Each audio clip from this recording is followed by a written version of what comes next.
Assalamualaikum warahmatullahi wabarakatuh. Perkenalkan, nama saya Vera Simahara dengan NIM 210240202 dari kelas 6F jurusan Ilmu Komunikasi. Dengan mata kuliah Manajemen Isu dan Krisis oleh dosen pengampu Bapak Muhammad Ali. Nah, di sini soalnya adalah apa saja yang perlu dieksploitasi dalam industri kreatif. Dalam industri kreatif yang perlu dieksploitasi meliputi berbagai aspek, seperti yang pertama, sistem ekonomi kreatif, meningkatkan sistem ekonomi kreatif yang masih cenderung belum berkembang sehingga menciptakan keuntungan yang lebih besar dari industri kreatif. Yang kedua, teknologi.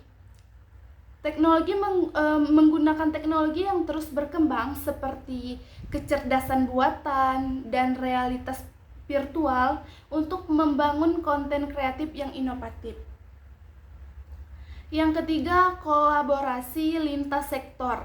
Dalam lintas disiplin menggunakan bakat dari berbagai bidang seperti seni, teknologi, dan bisnis untuk menciptakan karya yang lebih beragam dan relevan dengan pasar global.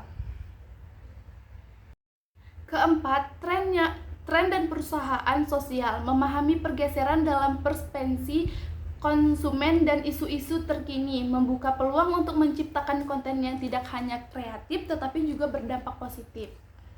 Yang kelima, platform digital dengan jejaring sosial, menggunakan platform digital untuk jejaring sosial untuk membangun dan mempromosikan.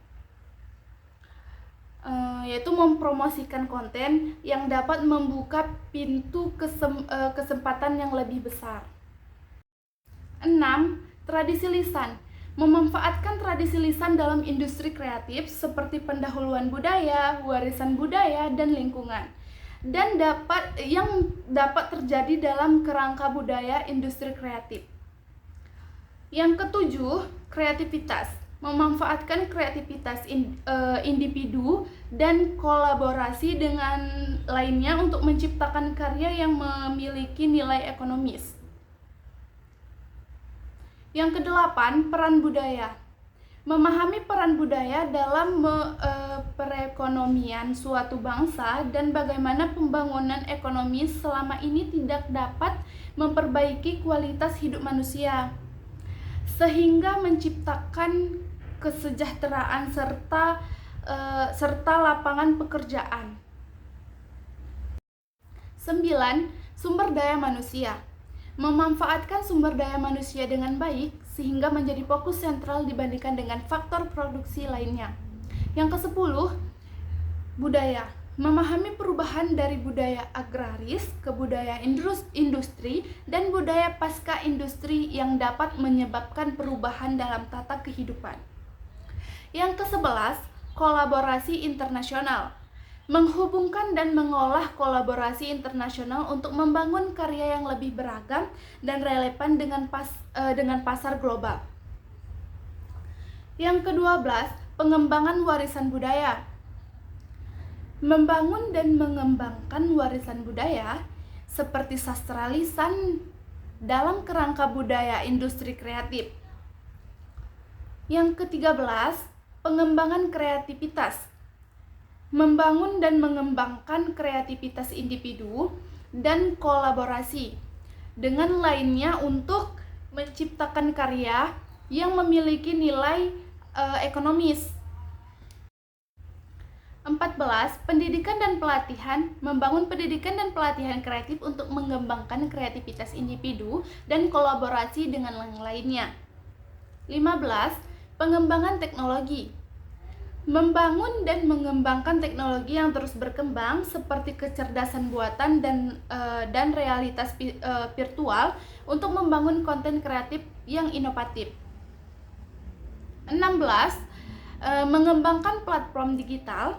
Membangun dan mengembangkan platform digital dan jejaring sosial untuk membangun dan mempromosikan konten kreatif. Yang ke-17, pengembangan tradisi lisan. Membangun dan mengembangkan tradisi lisan dalam industri kreatif seperti pendahuluan budaya, warisan budaya, dan lingkungan. Yang ke-18, pengembangan kreativitas di sekolah. Membangun dan mengembangkan kreativitas di sekolah seperti pendidikan seni, seni rupa, dan kerajinan atau kriya untuk menciptakan karya yang memiliki nilai ekonomis. Yang ke-19, pengembangan budaya pasca industri. Membangun dan mengembangkan budaya pasca industri yang dapat menyebabkan perubahan dalam tata kehidupan. Demikian penjelasan saya. Semoga bermanfaat. Wassalamualaikum warahmatullahi wabarakatuh.